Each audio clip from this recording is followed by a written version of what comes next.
Et puis, tous les... Il y a les hiboux, il y a les églisiens. Voilà. Tous les hiboux vont dire, voilà, même leur page dit ça. Mais c'est comme s'il y a un piège. Quand il arrive, je vais dire, la première raison pour laquelle vous devez chasser Samuel Eto'o, il doit démissionner, c'est qu'il est trop créatif pour la demande, par exemple. Deuxièmement, il a un très grand passif. Troisièmement, il a je vais dire quoi d'autre? Un trop gros carnet d'adresses. Quatrièmement, il est trop concentré. Si pour ces raisons, si pour ces facultés, quelqu'un ne mérite pas de travailler à la FECAFOOT, alors, monsieur Samuel Eto'o, vous devez démissionner. Je l'ai eu au départ avec le titre. J'ai pas besoin. Je sais que la question de Samuel Eto'o va toujours lever des polémiques. Je le prends par là. Ça n'a pas besoin d'être un buzz.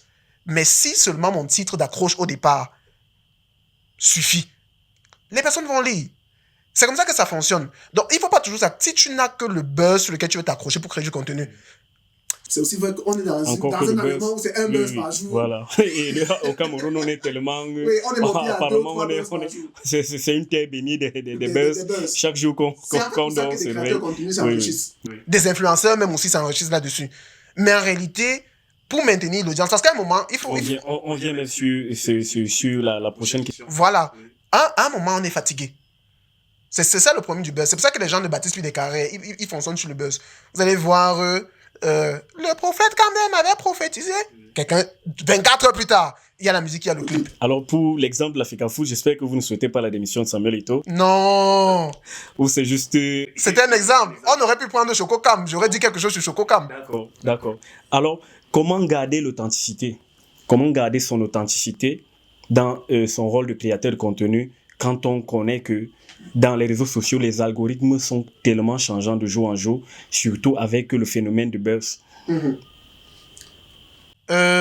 Comment rester constant? Comment rester constant? Oui. Et focus. Oui. Comment ne pas être un créateur de contenu volatile? Il faut avoir une ligne éditoriale. Il n'y a pas de plus grande leçon que celle-là. Oui. Si aujourd'hui, peut-être je parlerai de lui encore après. Si aujourd'hui je me dis qu'il faut que je fasse des investissements. Oui. Il n'y a pas 2 personnes que je vais chercher, comme Philippe Simon. Tu ne peux pas aller sur la page ou sur la chaîne YouTube de Philippe Simon et tu n'as pas un contenu inspirant pour la création des richesses. Ça n'exclut pas le fait que de temps en temps, il donne son mot sur telle ou telle situation. Donc son contenu est une source d'enrichissement. Voilà. Du coup, vous allez voir, c'est quelqu'un qui est constant sur sa ligne éditoriale. Peu importe les mouvements de gauche à droite, il reste inébranlable. Par rapport à un buzz, mais il est stable. Il faut essayer de tirer, trouver mener une étude ou dénicher une étude par un buzz, mais ne pas se lancer au mouvement du buzz. Il est extrêmement stable sur sa ligne éditoriale. Et c'est la clé. C'est-à-dire que ne parlez pas aussi des choses que vous ne maîtrisez pas. Vraiment, si on parle du conflit MINSEP FECAFOOT, moi, en tant que créateur de contenu... C'est les blogueurs. Voilà, c'est vraiment les blogueurs. Les blogueurs. Je ne connais pas, par exemple, les statuts qui régissent l'alliance entre les deux. Les textes. La connaissance des textes juridiques. Voilà. Tu vas venir te faire humilier sur les réseaux. Ne dis pas des choses que tu ne connais pas. Ce ne sont que les bars qui nous autorisent tous à embrayer des thématiques dont on n'a pas connaissance. Voilà, on est tous dans la cour de récré, mais on ne fait pas tous la même classe. Voilà. Ne parle pas des choses que tu ne connais pas. Donc, premièrement, ne parle pas des choses que tu ne connais pas. Deuxièmement, aie une ligne éditoriale stable et fixe. Voilà. Donc, c'est comme ça que je fais pour rester authentique. Alors, comment est-ce que tu vois le métier de créateur de création de contenu et celui des influenceurs au Cameroun dans l'avenir? Avec le temps... Est-ce qu'il va suivre la même ligne ou alors tu le vois évoluer, tu le vois rester, tu le vois disparaître? Je le vois évoluer. Oui. Je vois le métier beaucoup évoluer, mais j'ai peur si le métier évolue sans un véritable cadre précis. Oui. Donc, c'est un métier qui doit être encadré. Vous voyez, même déjà pour taxer, je reviens toujours sur la question des taxes. Oui. Pour taxer, c'est pas évident. Parce que les personnes qui travaillent dans ce domaine-là ne... Les taxes vont essayer de sélectionner un peu les personnes qui vont s'intéresser. Il faut déjà bâtir le profil du créateur de contenu, bâtir le profil de celui qu'on va appeler influenceur pour que ce soit un métier. On fait un profil homologué. Un profil homologué, c'est de ça que je parle en fait. Il y a des études, des écoles de formation. Il y a des écoles de formation. Oui, déjà. Il y a des écoles de formation pour la création de contenu, mais pas pour le métier d'influenceur. Influenceur. C'est encore un métier libertin. Voilà, très libertin. Avec l'avènement de la monétisation qui fait partie, j'oubliais, des méthodes quand on a posé la question de savoir ce que pouvait me rapporter, voilà, je peux, à partir d'un contenu, générer des revenus par des... le RMP, je crois que c'est... Voilà, le RMP, générer des revenus et y vivre. Alors, je pensais justement à cette question de monétisation. Et pour votre cas d'espèce, est-ce que c'est vous-même qui gérez votre aspect, votre côté monétisation, ou alors vous avez une équipe avec laquelle vous fonctionnez dans ce domaine? Puisque je ne crée pas des contenus pour moi, je ne fais pas monétiser mes pages. Mais les clients pour lesquels je crée du contenu, qui ont des pages monétisables, et qui monétisent déjà, je peux donc intervenir en tant que consultant pour dire, bon, voilà ce qu'il faut faire si tu veux de meilleurs revenus, voilà ce qu'il faut faire pour avoir des revenus, pour monétiser. Mais en ce qui me concerne personnellement, je n'ai pas voulu explorer la piste de la création de contenu monétisable. Pourquoi? Parce que lorsqu'on n'est pas beaucoup inspiré, on commence donc à dire tout ce qu'on voit sur des réseaux, parce qu'en fait, les pages sont monétisées. Il faut qu'ils disent quelque chose tous les jours pour que l'algorithme comptabilise, pour qu'il puisse payer le loyer à la fin du mois. C'est pourquoi, contraint de cela, il est obligé de dire de tout, du tout, et vraiment du n'importe quoi. Donc, comme je ne suis pas dans ce paradigme-là, je préfère me cadrer dans la création de contenu pour entreprises et tirer des revenus là-bas. Alors, c'est vrai que tu as emboîté sur ce sujet bien plus haut, malgré que j'allais revenir un peu plus bas. Est-ce que tu as une ligne éditoriale? Tu restes constant sur ta ligne éditoriale? Ou alors, est-ce qu'il t'arrive quelquefois d'empiéter un peu sur les buzz pendant des temps morts? En réalité, j'ai une ligne éditoriale. Même quand bien même tu travailles sur commande. Oui. Ma ligne éditoriale, c'est de satisfaire mon client. Ce sera difficile de comprendre. La plupart vont me chercher sur Facebook, ils ne verront qu'un profil. Je n'ai pas de page. Ça veut dire que ma ligne éditoriale, c'est l'ensemble des lignes éditoriales de mes clients. C'est-à-dire, si on parle de cosmétiques, la ligne éditoriale, je vais parler de cosmétiques. Comment éviter la dépigmentation, par exemple. Si on parle de football, ma ligne éditoriale sera le football. De toute façon, ça doit toujours être en droite ligne avec mes valeurs. Voilà, donc, j'ai pas besoin d'avoir une ligne éditoriale parce que je n'ai pas de plateforme sur laquelle je diffuse. Je gère environ, aujourd'hui, peut-être 7 ou 8 plateformes dont mes lignes éditoriales correspondent à leur ligne éditoriale. Alors, Ulrich, dis-nous, quel est le rôle que devrait normalement jouer un influenceur dans la sensibilisation des causes sociales, politiques ou environnementales dans notre pays au Cameroun? Ok. J'ai dit tout à l'heure que le métier d'influenceur a été... on a l'impression que c'est nouveau à cause de l'avènement du digital. Mais Mohamed Gandhi est un influenceur. Mohamed est un influenceur. Jésus est un influenceur. Ils étaient tous des influenceurs. Il n'y a que l'avènement, en fait, du digital qui fait croire que c'est un nouveau métier. Ou bien que c'est une... Voilà. C'est pas que ça. Donc, en réalité, l'âme n'a pas changé d'épaule. C'est toujours de conscientiser la jeunesse, les personnes. Influencer, c'est informer. C'est pourquoi je demandais justement tout à l'heure, on influence quoi? Voilà. On influence en réalité... On influence quoi et pourquoi? Voilà. On peut influencer des personnes, on peut influencer des mentalités. C'est que tout à l'heure, j'ai joint personne et mentalité. Parce que quelque part, les deux vont ensemble. Donc, leur rôle n'a pas changé.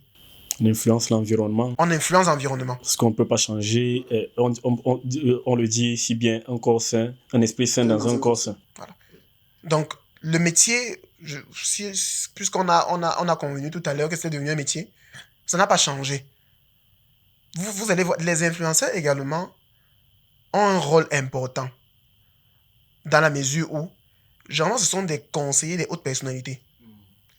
Parce que je vais prendre, choisissons au hasard une personnalité de ce pays. Je te laisse le choix de choisir une personnalité. Une personnalité publique. Public, oui. Disons le DCC, adjoint. L'adjoint du DCC. Est-ce que l'adjoint du DCC, qui gère les choses personnelles du chef de l'État, par exemple? En fait, je l'ai choisi parce que c'est une personnalité politique, mais en même temps qui participe également à beaucoup d'activités d'ordre social. D'ordre social. Qu'on voit beaucoup. Beaucoup plus, n'est-ce pas? Mais d'ordre social vraiment organisé. C'est-à-dire que quand on sait que le DCC adjoint arrive, on va tout arranger. Oui. Par contre, Eliseto et moi qui sommes au niveau de la première source de la société, en direct, je peux aller dire à l'adjoint du DCC que qu'on ne te mente pas quand tu vas arriver là. Voilà réellement ce qui se passe. C'est ça le rôle d'influenceur aussi. Oui, on t'a donné un beau cadeau bien emballé. Mais c'est pas seulement ça. Le vécu, c'est pas ça. C'est ça aussi le rôle de l'influenceur.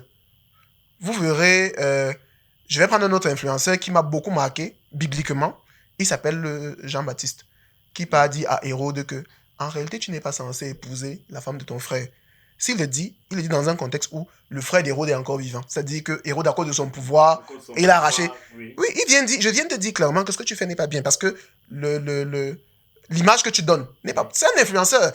On peut influencer les personnes au dépend de sa vie. Au dépend de sa vie. Et il a dû mourir pour ça. On peut influencer la plus petite couche, mais on peut influencer des personnalités.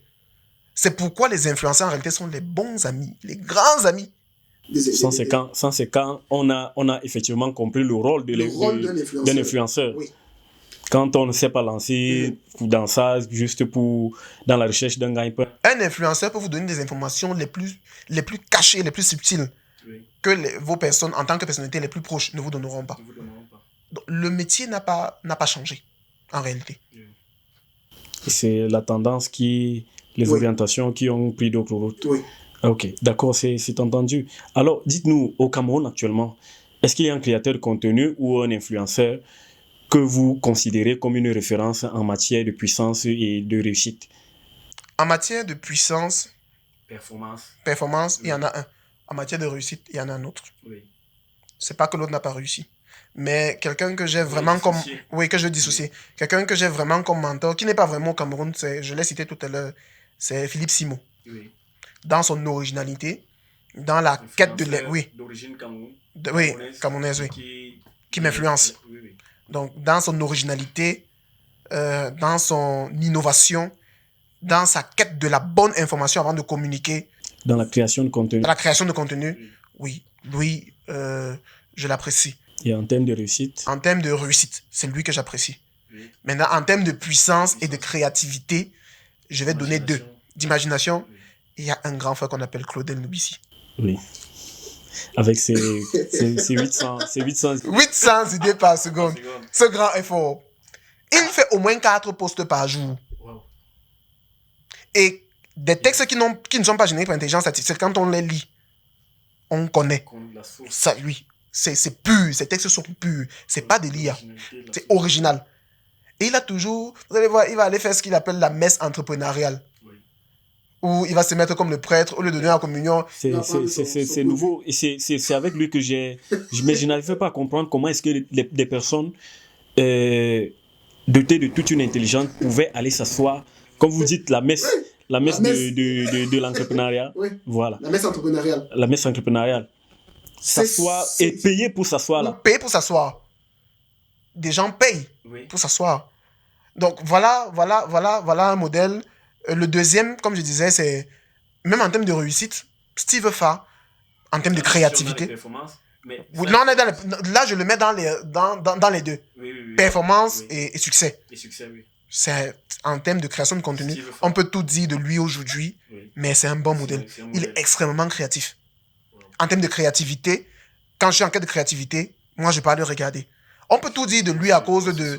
On se souvient de le contenu qu'il a créé autour de la publicité pour la CAN. Pour la CAN, oui. Dernièrement, Il est formidable. Oui. On peut tout dire de lui aujourd'hui, peut-être à cause de ses affirmations publiques sur son appartenance politique ou bien ses choix politiques. Mais en termes de créativité, en termes de créateur de contenu au Cameroun, il est le meilleur. Incontestablement, il est le meilleur. Oui. Influenceur. Créateur de contenu, influenceur. Donc, on le considère, oui, dans les deux. Il est le meilleur. Alors, autour de vous aussi, on va pourchuter, hein, parce que ça, il faut dire qu'on a déjà pris assez de temps. Et les techniciens derrière nous font déjà signe, donc on va aller embrayer déjà. On s'est tout dit en termes sur la problématique du jour, mais comme à l'accoutumée, sur ce plateau, comme d'habitude, parce que vous savez, notre mot d'ordre ici, nous débattons, nous réfléchissons et puis nous avançons. Mais nous ne pouvons pas débattre sans toutefois toucher des questions d'ordre politique qui sont au jour d'aujourd'hui la thématique principale de la société camerounaise. Voilà. Et à part de course, hein, vous allez nous dire autour de vous, quel est le climat qui prévaut actuellement autour de l'actualité de l'élection présidentielle au Cameroun. C'est une grande joie pour moi quand même de me rendre compte que la plus vaste couche de la société est mobilisée autour d'un événement comme... Pardon? En parle. Oui, en parle. Oui. C'est-à-dire qu'on est plus éduqué quand même que les années précédentes. Les Camerounais s'intéressent davantage. Je me demande quel est le mobile. Oui. La souffrance qu'on endure, parce que de la souffrance on endure, ou le meilleur niveau d'éducation, ou l'avènement d'Internet. Je me demande... Les débats politiques, les débats télévisés... Qui sont devenus de plus en plus vulgaires. Oui. Oui. Il y a beaucoup de mobiles qui... Oui. Donc pour moi, je reste confiant quand même. Et fier de voir une jeunesse qui participe activement au développement de son pays. Oui. Donc je ne suis pas inquiété, je ne suis pas effrayé. Les gens autour de vous se sont inscrits, s'inscrivent, ils en parlent. Oui, les gens en parlent. Les mouvements, donc comme vous dites que autour de vous, les élections se préparent de façon sereine. Oui, les élections se préparent. C'est vrai qu'il y a des craintes, il y a des peurs. Oui. Comme dans toutes les révolutions. Parce qu'il faut savoir que toute élection présage une révolution. Quitte à ce que ce soit le même leader qui reprenne ou que ce soit un nouveau leader. Oui. Donc on se demande comment ça sera après au soir du scrutin. Au soir du scrutin. Oui. Comment est-ce que ça va se gérer? On reste dans cette attente mystérieuse. Mystérieuse, oui, tout simplement. Donc c'est calme. C'est calme. Les gens préparent bien l'avènement des élections, le scrutin se prépare bien. Le corps électoral sera convoqué, comme l'a été annoncé par l'ECAM au mois de juin. Oui. Alors, vous êtes déjà inscrit? Je suis inscrit depuis 2018. Oui. Ah, ok, ça veut dire que vous mentionnez, vous avez toujours votre carte et vous pouvez toujours l'utiliser. Parce que je pense qu'elle a une validité sur 2 mandats. Alors, d'accord. Et puisque vous êtes présentant l'image d'une personne qui est beaucoup captivée par les débats politiques, l'actualité, est-ce qu'il y a un candidat parmi ceux qui sont déjà présentés? Est-ce qu'il y a un candidat qui attire qui vous captive un peu plus? Et pourquoi? D'accord. Est-ce qu'il y a un candidat? Oui, je le garde dans l'ombre, puisque même le vote est secret. Oui. Je le garde dans l'ombre. Il y a un candidat. Mais je ne me précipite pas parce que, en réalité, il faut savoir que on ne... Encore que tous les candidats ne sont pas encore présents. Voilà. C'est parce que avoir un candidat favori maintenant serait du fanatisme. Il faut faire attention. On ne vote pas. On ne met pas à la tête d'un gouvernement une personne. Non. Moi, je pense qu'on met à la tête d'un gouvernement un programme. Si je n'ai pas écouté tous les programmes politiques. Faites votre choix sur la base de quoi? Je fais donc mon choix sur la base de quoi? Parmi ceux qui se sont déjà déclarés, qui ont commencé à présenter leur programme, il y a quand même des programmes assez captivants, qui intéressent. Mais d'aucuns choisissent de reconduire l'amour des échecs passés sur le même candidat. Oui, c'est le fanatisme. Le candidat pour lequel j'ai voté en 2018 me présente un programme en 2025 qui ne me sied pas trop. Qui est nouveau. Oui. Non, en fait, j'ai l'impression qu'il a basculé. Il a changé d'opinion. D'opinion, oui, d'idéologie. Or, moi, il m'avait convaincu à cause de son idéologie et de ce qu'il présentait. Est-ce que cela ne justifie pas qu'il donne raison à son échec? J'ai écouté le programme d'un autre opposant politique qui me captive. Mais je me dis que peut-être je peux aller au bout. Donc, tu as changé de candidat? Moi, le candidat qui me convainc. Oui. N'est pas le même. Oui. D'il y a de ça 7 ans aujourd'hui. Oui, à cause de 3 paramètres que je veux retrouver dans le programme politique. Oui. Le premier élément qui peut me faire basculer du jour au lendemain d'un candidat à un autre, c'est la forme de l'État. Oui.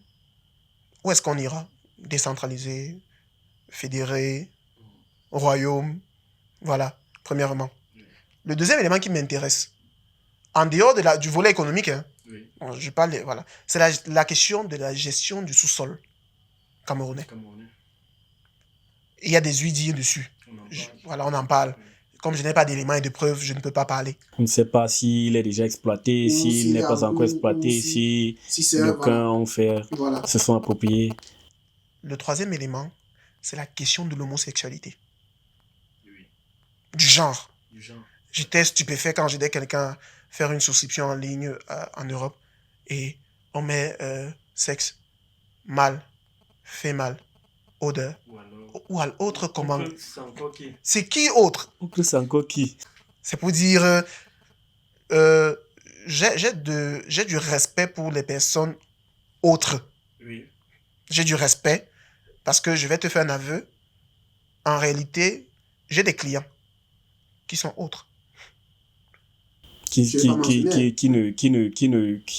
ne ménagent aucun effort pour ne pas le montrer. Voilà.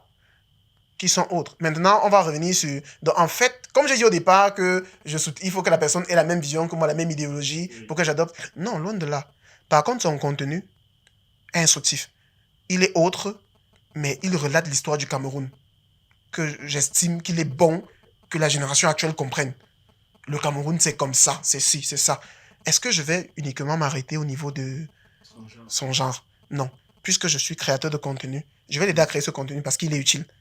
Donc, ce sera la forme de l'État, la gestion du sous-sol et la question du genre. On a un candidat dans son programme qui nous présente un programme déjà en première ligne qui parle effectivement de la forme de l'État. Fédéralisme communautaire. On en parle déjà sur les plateaux télévisés, tous ces jours. Il présente les atouts. Oui. Je veux donc un débat avec quelqu'un d'autre qui va discuter. C'est cette question sur le fédéralisme communautaire, c'est son point focal. C'est-à-dire disons l'idée sur laquelle il mise sa campagne.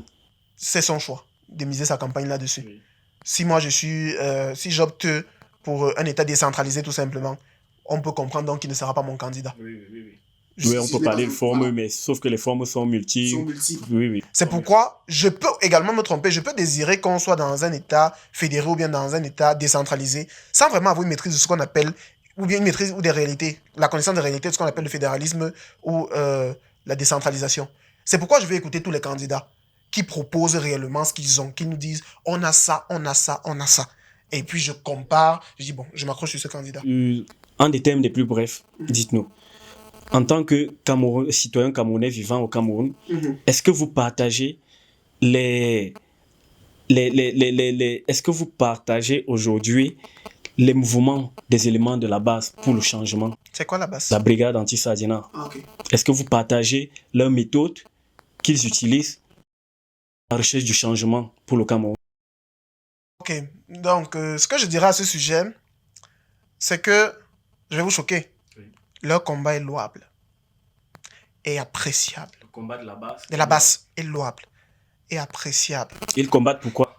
Ils combattent, disent-ils, pour le changement, la revalorisation de l'être humain à la base. Oui. L'amélioration des conditions de vie. L'amélioration des conditions de vie. Ils ne vivent pas au Cameroun? Ils ne vivent pas au Cameroun, mais ils ont des familles qui vivent au Cameroun. Oui. Vous savez ce que ça fait de retirer sur son SMIC de 1500 € tous les mois, 500 € pour envoyer au Cameroun et vivre dans dans des piètres conditions là-bas? C'est compliqué. Oui.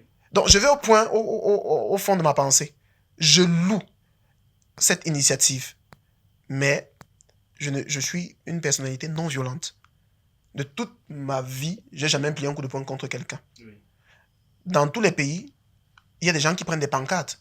Si j'apprends aujourd'hui, si je suis dans la diaspora et que j'apprends qu'un tiers ministre se trouve dans la diaspora et qu'il fait des choses que ma communauté et moi, on n'admet pas au pays. Quand il arrive en Europe, Je crois que c'est Qu'est-ce que vous leur aurez conseillé de faire? Des pancartes. Des pancartes. On se met devant le lieu où il réside ou là où il y aura sa réunion. On met des pancartes. Vraiment de façon non violente. Pas d'insultes, pas d'injures. On met des pancartes. Je crois que ça marche. Pourquoi? Parce que ces personnes sont influencées également par l'opinion internationale. C'est une technique qui marche. C'est pour ça qu'il y a des gilets. Est-ce que cela ne fragiliserait pas les relations internationales que nous avons avec que nous partageons avec ces pays? Mais on ne peut pas faire d'omelette sans casser les œufs. Mais j'allais justement dire que ce ne sont pas ces omelettes qu'ils choisissent de casser à leur façon. Non, ce qu'il faut comprendre, c'est que, comme j'ai dit, leur combat est louable. C'est la technique qui a un problème avec moi. Ou bien l'idéologie, l'approche du mouvement qui a un problème. Si j'étais en Occident, je ferais partie de la base uniquement si eux, ils agissaient dans un protocole assez décent. Légal, décent. Vous voyez, par exemple, c'est parce que nous, les Camerounais, vraiment, mon père disait souvent, les Camerounais sont des vendeurs d'œufs. Ils ont peur qu'on casse leurs marchandises. Pour des cartes qui ne sortent, quelqu'un fait la carte, ça fait 8 ans sans sortir, on se met devant la DGSN, on met les pancartes. Monsieur le délégué, on veut nos CNI. C'est pacifique. Et c'est un mouvement qu'on enregistre au niveau des autorités compétentes.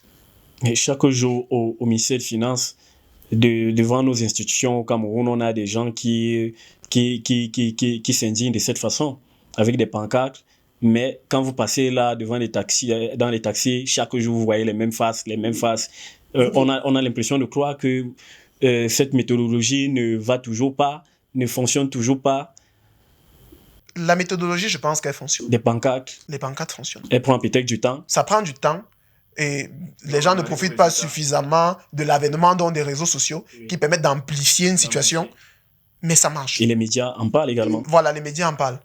Mais si à un moment, les personnes qu'on cherche à inquiéter ne sont pas inquiétées. Et les médias sont assez libres pour s'intéresser à ces questions. Ça veut dire qu'on n'est donc plus dans un pays libre. Donc je ne sais pas finalement si on est dans un pays libre ou pas.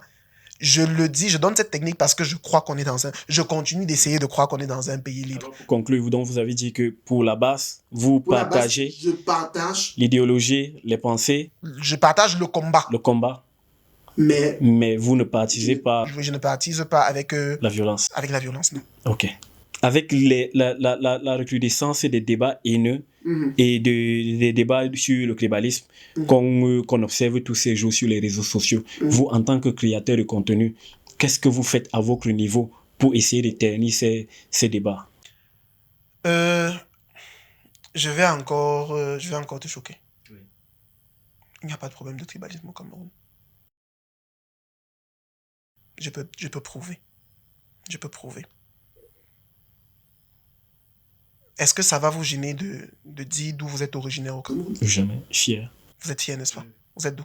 Sud Cameroun. Ewondo. Boulot. Ewondo. Oui. Originaire du Sud Cameroun. Département de la Viela. Voilà. Moi, je suis de l'Ouest Cameroun. On est en train de partager un plateau. Effectivement. La personne qui partage ma vie est de chez vous. Mais, si je l'insulte sur Facebook, elle va m'insulter sur Facebook. Oui. Et nos enfants seront Boulouba Milike. Wow. Il n'y a pas de problème de tribalisme. S'il y avait un problème de tribalisme, puisqu'en m'invitant, tu connaissais mon nom. Oui, naturellement. Pourquoi tu n'as pas appelé ton frère? Pourquoi tu n'as pas appelé ton frère Wundo? Il fallait appeler ton frère Wundo. Ici le podcast 7, voilà. Ça il faut le dire, a traversé ces questions-là. Voilà. Parce qu'au jour d'aujourd'hui, on est assez ouvert, on reçoit tout le monde. Et les débats, déjà, on ne les aura jamais ici. Jamais. On peut garantir à nos internautes que la haine et le tribalisme sont bannis, n'ont jamais existé. Et ça reste un non-événement. Voilà. Donc je crois que la question du tribalisme, c'est une pure distraction. Oui. C'est de la distraction. Il n'y a pas de problème de tribalisme. En réalité, toutes les cultures au Cameroun se considèrent à juste titre. À juste titre. Dans ma famille, mes sœurs sont mariées à des anglophones. Mes frères sont mariés à des Boulous, Betty. D'autres sont mariés à des Douala. Peut-être des frustrations qui trouvent leur origine sur des mécontentements au niveau du partage, comme les gens le disent si bien. que c'était une frange de la population, une petite ethnie. Il faut savoir que toutes les tribus, à la base... C'est tailler la part du lion. Oui, des gens le disent. Oui. Que oui, une tribu, c'est t'accaparer. Oui. C'est encore une autre blague. Mais est-ce que quand on regarde parmi ces gens qui consomment, est-ce que toutes les tribus ne sont pas représentées? C'est parce qu'on ne peut pas citer les noms. Oui, mais on sait que toutes les tribus sont représentées. Partout où tu peux arriver au Cameroun, il y a une élite politique, il y a une élite économique. Les frustrations vont venir du... vraiment... on va dire quelque chose comme... vous allez permettre que je dise ici, c'est pas... Un Bamileke ne sera jamais un président, par exemple. On va le dire. Mais je vous dis, si les candidats Bamileke qui sont là n'ont pas un programme qui m'arrange, je ne les vote pas. Parce que je ne vote pas une personne. Je vote un programme. On va dire, les frustrations vont venir de vraiment, les Bamileke sont plus travailleurs qu'un tel. Vous n'avez jamais vu les Bamileke paresseux? Parce qu'il y en a. Oui, il y en a, non? Est-ce que je mens? Élisée, tu crois que dans un groupe de personnes qui t'agressent là, dans la nuit quand tu passes, ok, ce ne sont que nos frères du Nord, ou nos frères du Sud-Ouest, ou Nord-Ouest. Il n'y a pas les Bamileke là-bas. Non, encore qu'on n'a pas souvent cette facilité quand tu vois comment la machette brille dans le noir. Donc, en fait, il n'y a pas de problème de tribalisme au Cameroun. Oui. C'est une phase qui vient toujours apparaître au moment où on a la phase d'un scrutin. Il n'y a pas de problème d'ethnie. Et comme je l'ai dit, la personne qui partage ma vie ne vient pas de la même région que moi. On dira que, voilà ce que d'autres vont dire, que non, vraiment, au niveau du centre, sud et même littoral, la dot est excessivement chère. Oui, je vais te dire que chez nous, à l'Ouest Cameroun, la dot n'est pas chère. Mais ça ne finit pas. Oui. Wow. Ça ne finit pas. Quand j'ai voulu me lancer dans le processus de dot, quand on m'a donné la liste, on m'a dit, même si tu viens avec tout, on ne va pas prendre. Parce que il faut que quand la grand-mère va mourir, tu vois, quand la grand-mère va mourir, c'est toi le beau-fils qui doit donner la couverture de la grand-mère. Oui. Donc, si tu viens tout nous donner aujourd'hui, tu vas dire que tu ne dois plus. C'est pour ça que même si tu donnes tout, on ne prend pas. Par contre, chez vous, par exemple, la dot peut sembler être colossale, mais après ça, on offre tout un salon ou toute une cuisine. Oui, en fait, ce sont nos cultures et on doit les valoriser. On n'a pas de problème de tribalisme. Pas de problème. C'est compris et vraiment merci. Comme encore que je vous dis merci déjà pour nos échanges et pour chuter, on aimerait savoir, les internautes aimeraient savoir Ulrich Yumbi, qui est de première vue, qui est un monsieur assez équilibré. On aimerait savoir du côté social, est-ce que vous êtes marié? Dans les prochains mois. Dans les prochains mois. Oui. Mais il y a quand même, il y a non, qu'un prix. Je dirais, des engagements. Oui, qu'un prix. Oui. Engagement. Côté promesse. Promesse, oui. Face aux parents. Oui, c'est fait. Ça a beaucoup tardé, mais c'est fait. Des enfants déjà? Non, pas encore d'enfants. Pas encore. En tout cas, on vous le souhaite, hein. Dans un futur très proche. Une trentaine, si c'est possible. Souhaitez-moi une trentaine. Beaucoup de bénédictions, beaucoup dans vos projets. Merci. Alors, on a pour coutume danser sur ce plateau. C'est l'invité qui clôture. D'accord. Oui, parce que là, nous sommes arrivés au thème de cette entrevue qui nous a pris plus d'une heure de temps. J'espère avec la régie qui pourra, lors des travaux, essayer de revoir le temps pour lui permettre d'être assez digeste pour nos internautes. Alors, Ulrich, on vous donne la possibilité, on vous offre la possibilité de clôturer le podcast de Seven. D'accord. Mais ça, c'est un exercice assez difficile, Élisée. Vous y arriverez. D'accord. Mesdames, mesdemoiselles et messieurs, c'était... C'est quoi le nom de l'émission? Rappelle-moi, s'il te plaît. Seven. C'était Seven pour vous. Cette émission qui vous a permis de vous enrichir sur la question du digital, de faire face aux questions politiques. Nous croyons que vous serez nombreux à nous donner vos avis en commentaire. Sur ce, bonne soirée ou bonne journée, en fonction du moment où vous allez visionner cet extrait. Merci.